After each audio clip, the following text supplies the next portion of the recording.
Corona Vlog épisode 2, jour 13. On va planter plein de trucs aujourd'hui, mais d'abord point patate.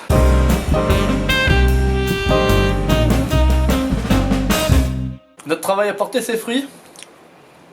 13 jours. Nous avons 3 beaux bacs.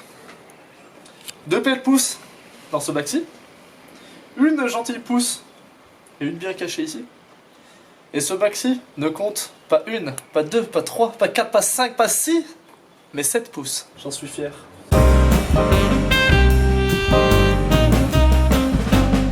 Pour préparer au mieux cette vidéo, nous sommes allés chercher des pots dans un lieu maudit que l'on appelle la cave. C'est pas la bonne clé. C'est pas la bonne cave.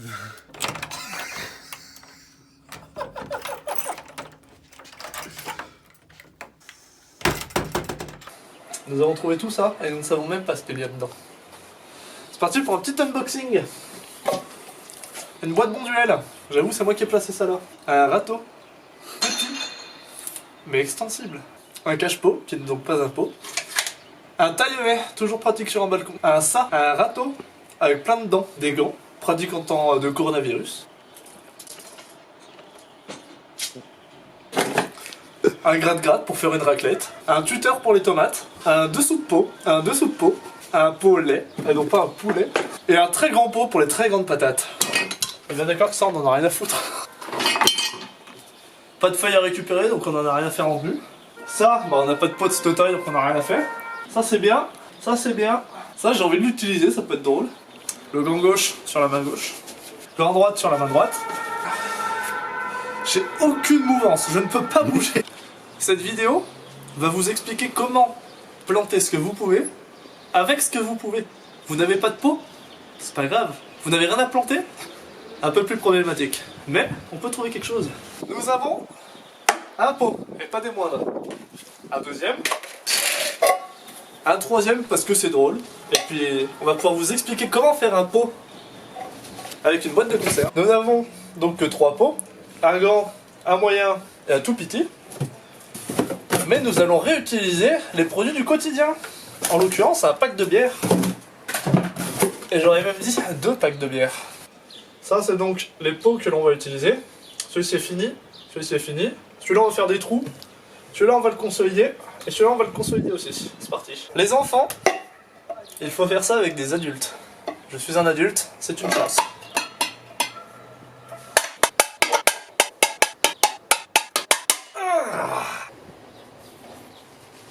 C'est un pot qui laisse passer l'eau.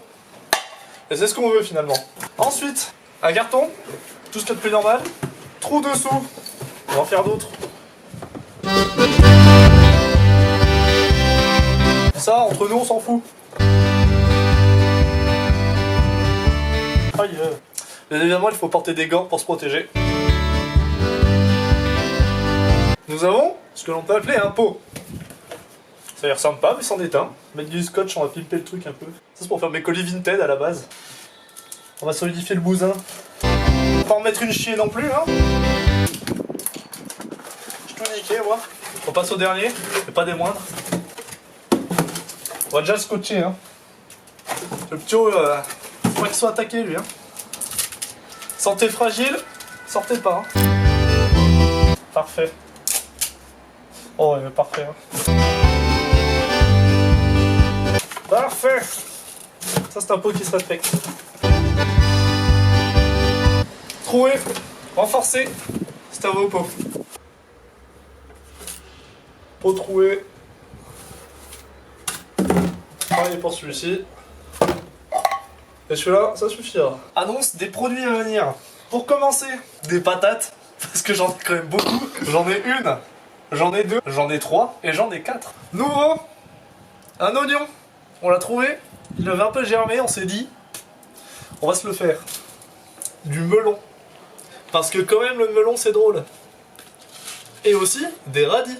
Parce que des radis. Le melon doit être planté entre avril et juin, récolté entre août et septembre. C'est bien connu, doit être exposé à la lumière. Le melon aime être planté à côté des poireaux, qui les protègent des parasites. Le melon, pour une plantation optimale, doit être planté tous les mètres. Chose que nous allons respecter ici. Deuxième, donc le radis, qui doit être planté en mai. Voilà, confinement oblige, on ne doit pas respecter ça. Récoltable au bout d'un petit moment, je vous avoue, j'en sais rien. On a plus de chance pour cela.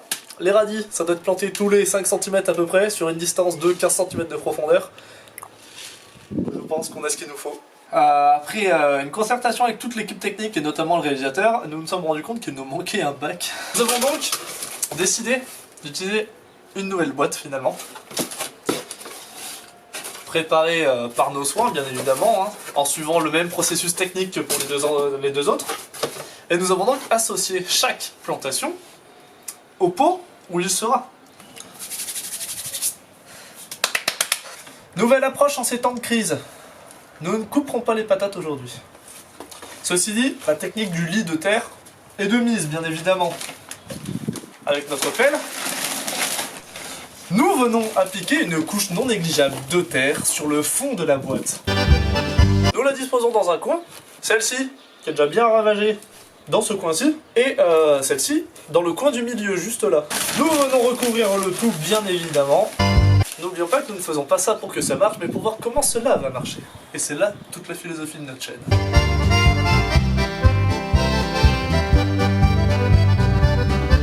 Bon, et nique sa mère. En toute gentillesse, hein. Voilà. Ceci me convient. Toujours dans l'optique d'en finir le plus rapidement possible avec ces satanées patates. Nous allons donc finir le pot vert. Voici, on dispose. Elle est tombée dans la terre.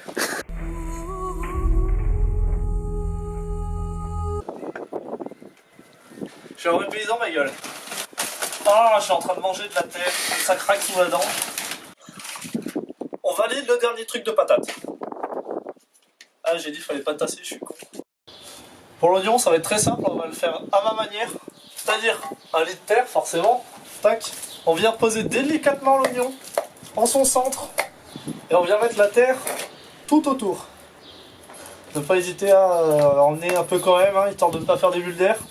Voilà, l'oignon, c'est bon. On passe tout de suite au radis. Les radis, comment qu'on fait? Bah, les radis, j'ai fait des trop gros trous. Genre vraiment. Genre vraiment. Après avoir rempli ce bac de terre, qu'allons-nous faire? Nous allons, à l'aide du tuteur à tomate, merci monsieur, faire des petits trous. À l'aide du sachet 6 joints, contenant quand même les graines, parce que c'est vrai que sans graines on va pas aller très loin, et de nos chers ciseaux, on fait des trucs tellement normaux. Je vais tester la marchandise, je vais goûter d'abord.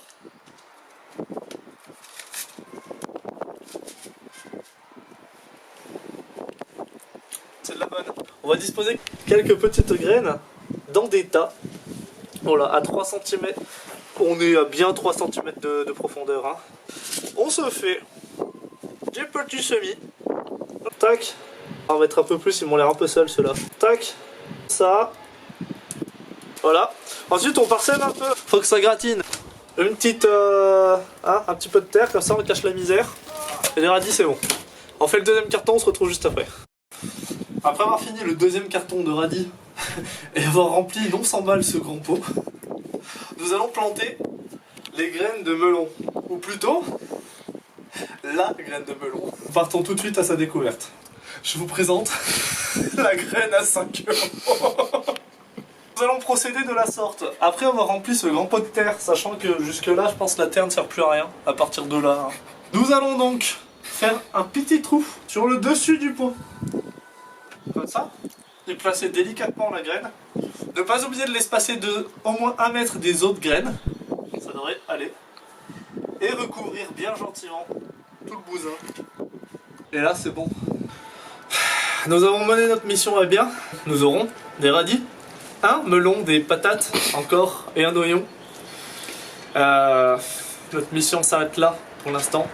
Nous ferons des points sur la pousse de chacun dans les futurs Corona Vlogs. Car il y en aura. Car nous sommes en confinement pour... J'en sais rien. Bande de citadins. Alors comme ça on peut pas faire des légumes. Comme quand même à la ville on revient à la terre.